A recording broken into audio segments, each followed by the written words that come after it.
Everyone, this is Sriharsha and welcome back to my channel. So today's video is about Android application development, and the concept is the regarding context. So I know like context is one of the very like basic and fundamental things of Android, and it is not just the hardest for new developers, but also sometimes like it is also hardest to for the some senior developers as well. And this is because most of the sources that we learn Android from, like whether it is might be like tutorial videos or the official Android documentation or some other courses, they don't go in detail about like what context in Android is, and all they teach about Android is basically like regarding context is how to make use of the context.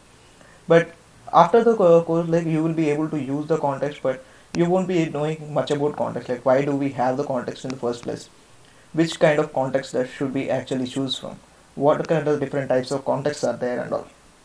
So without further ado, today in this video, like we are gonna see through it and understand like what the context. So today we are gonna understand the context regarding context class. So let's get started. So before starting, let me give you the context of today's agenda. So the first thing that we see is like obviously what context actually is, and in order to understand it better, we will go through it with an analogy, and I will take the Pizza Hut analogy here. Then we go through like why we need it, like why does context exist in the first place, what is its purpose, and all that stuff. And we learn it with the help of Android Big Picture, like how the Android different components of Android itself interact, etc. Then we go through like types of context, and finally like we understand about like the ways of fetching context in Android, and when should we actually use which kind of context. So that brings us to the first section, what is context. So to start off, let's see like what the Android developer documentation tells us about this one. So according to the documentation, this is the definition that is there, like interface to global information about an application environment. This is an abstract class whose implementation is blah blah blah blah. So this kind of like seems kind of vague, and seeing a whole wall of text actually reminds me of the user license agreements that we generally kind of like click on I agree without actually reading when installing software. So instead of going through all that, like let's actually like break this and read the statement by statement. So the first line, it is states that like interface to global information about an application environment. So what a context contains the information about environment the application is running in, like what is the configuration of the application, like the size of the display, which is in case of an activity, what is the orientation or orientation it is in, and what part of the window it is in, like in case of like multiple activities are there in split screen mode or something. So for a service it can be like the state, like how many other components are bound to the service, and in case of like bound services, etc. Now the second statement, this is an abstract class whose implementation is provided by the Android system. So this statement is actually about the context class and not the concept. It means like we cannot create the direct objects of context, but via inheritance we can create objects that inherit from context, like activities, services, application, etc. Like mainly anything that can be declared inside the manifest file. Now let's go to the third statement. It allows access to application specific resources and classes, as well as upcalls for application level operations such as launching activities, broadcasting and receiving intents, etc. This statement tells us like what we can actually do with a context object. We can use it to access the resources like strings, arrays, different kinds of layouts that we give, and also like start other activities or bind to other services, and even like sending broadcasts to other applications. Now tell me like who wants a pizza? So to understand the context better, let's take an analogy. Imagine a Pizza Hut shop, and some people went in and ordered their favorite pizzas. Now if you are here, we have people who's ordering the pizza, the kind of pizza they want, and at what location they are seated at. So the see on the slide, like Ram ordered a paneer pizza on table 1, Abhishek ordered some double cheese burst on table 2, and someone even ordered like mushroom one with extra olive cheese, extra toppings, olive toppings, and extra cheese on top table 4, and so on. Now, taking energies and mapping them to what we need to is what we need to understand actually helps. But how do we map this analogy to our case, that is Android? So basically, a context allows us to get a service and pass it some requests that we want to be served back. So if we see the different actors, right? So these are how we do this. The people who ordered our context, how they want their pizza is the request, where they are seated at is state, the one who's collecting the orders is the target service, Pizza Hut is the Android operating system. Now that like we know what context is, let's actually see why we need it. So why do we need the context? So let's continue with the previous analogy for a little bit more time and see some code on how we will be using the context most of the time. So all this code at once like might again confuse us. So let's break it up into some smaller pieces again. So a person is someone who actually went into the Pizza Hut, and since he is inside the Pizza Hut, he has the context about like what is going around him. So that is the reason like when we declare the class person, this person extends from the context so that like he inherits whatever is there in the context.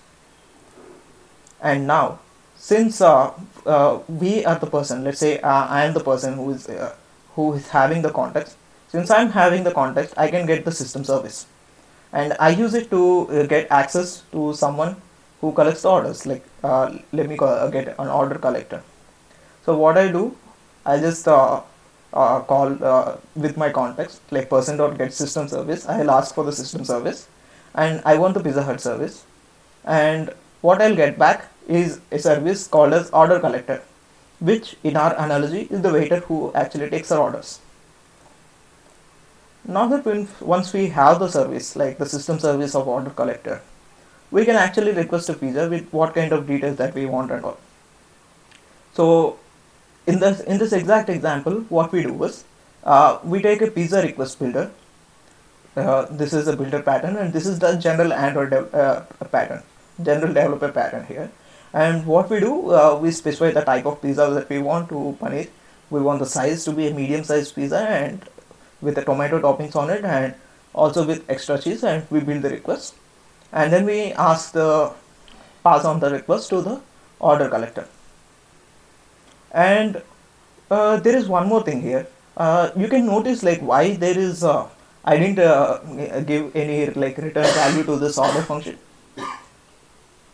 Sorry.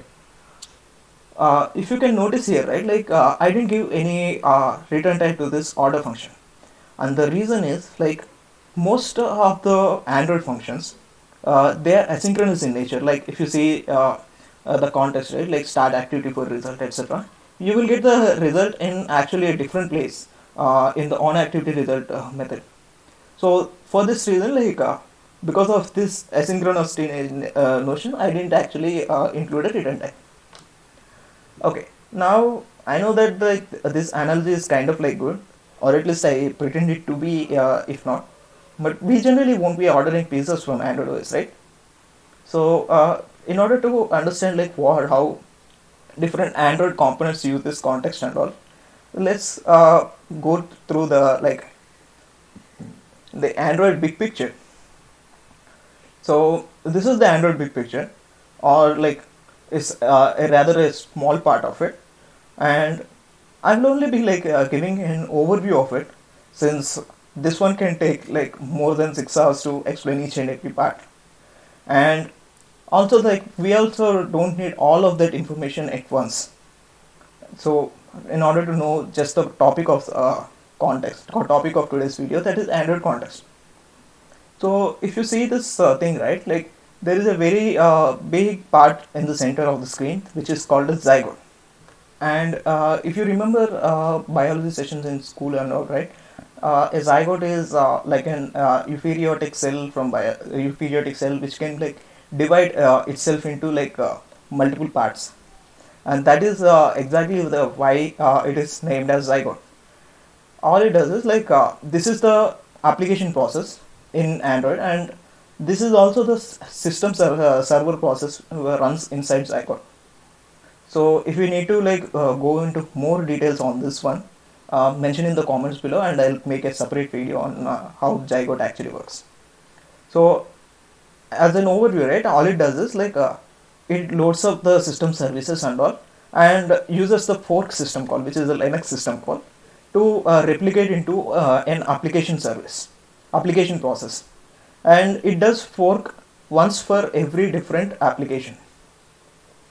Okay, now coming back into the context, right, you see in this example there is a service running from application A, and an activity from application B is also there. So inside the system server there are like multiple services here actually. So if you see, there is a location manager service, there is layout inflator service, activity manager service, notification manager, Wi-Fi manager service, and etc. So the service from application A is kind of using location manager service, or maybe this application A might be some Google Maps activity or something, and activity from application B is using the layout inflator service to actually load an layout, and it also like used the notification manager service to show a notification. So if you see that, like the bridges between these the service and the system server, or the bridge between activity and the system service, this bridge is a context. Okay, so hope I guess like you understood like how this bridge between Android components works. So now the next thing, the types of context. So there are like primarily two types of context. We have the UI context, which is themable, and we have application context, which is non-themable. And we also hear like these different terms usually. We get the context IMPL, context wrapper, context theme wrapper, etc. These three terms are actually different classes, and we'll go through them soon. So this is a class hierarchy of different contexts. So on the top you see, right, like that is the context, and I use the dark green color to say that this is an abstract class, and there is two instances for it. One is the context wrapper, and another is context IMPL. Now this context IMPL class, this is actually a system generated default implementation of the context, and context wrapper class, it allows to like wrap one one implementation of context and override some parts of this. And there is also like context theme wrapper, and you might recognize the other three things here: activity, application, service, etc. So these classes, they make use of the context wrapper and context theme wrapper. We'll go a little bit into them in the next slide. So first comes the context IMPL class. So context IMPL class is a system library implementation. It's like Android framework implements it, and we don't actually implement it ourselves. So in order to see this, right, you actually need to like go through the source code of the AOSP, and the link will be given in the description if you are interested in reading this source code. So if we go through the documentation, right, this is what the java.doc comment about the class says. Context IMPL class is the common implementation of context API, which provides the base context object for activity and other application components. So this class contains like the default implementation. So maybe other things actually like override some parts of this implementation. Now comes the context wrapper class. This one is actually like a part of the public library itself. So the documentation here says this one. A proxying implementation of context that simply delegates all of its calls to another context. It can be a subclass to modify behavior without changing the original context. This is exactly what we discussed before. So a context wrapper, it takes an existing context and wraps it in some kind of a box, and it also like conforms to the context type, so that like we can override one or multiple types, multiple parts of a context. That is what this context wrapper is for.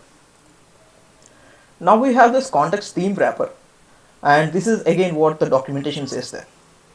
A context theme wrapper that allows you is a context wrapper that allows you to modify or replace the theme of the wrapped context. So let's say like we have a different context, so and we want to change the overall theme and create a new context from it. So that's when we use the context theme wrapper. You can actually use the context wrapper and do this manually yourself, but this is think of it kind of like a helper class. So you can easily create an instance of context which actually just overrides a different theme. So now comes the major thing, like how do you get a context to actually use it? So this is kind of like a fairly simple one, because like all the you will be like mostly familiar with this already, because all the tutorials that you follow into and all, they already teach this part with you. So in all the classes which extend from the Android components, which is like activity class, service class, etc., you can directly use the this keyword to get a to get the context, because this refers to the instance of the same class, like the activity class, the service class, etc. This the same the object of that class is extending from the context, so this will be the context there. Now in all the classes which are extending from broadcast receiver, you can use the get context method, which is a Java method, by the way. In Kotlin you can use you can directly make use of properties, which is the context property. And everywhere else, right, like you need to pass the reference of the context around. So if you are maybe writing like a different library which may need to do something with the context, you need to pass a reference around. And in any other place, right, like whenever you want to use an application context, from any context you can get the application context using the get application context method. By the way, again, this get application context method is a Java method, because the framework is written in Java. In Kotlin, you can make use of the property syntax, and you can just say context dot application context, and basically you get the idea. Now, this is one of the major things like not many people actually talk about. So when to use which context? So we had basically initially we discussed things, right, like there are like two kinds of context here. We have the UI context and we also have the application context.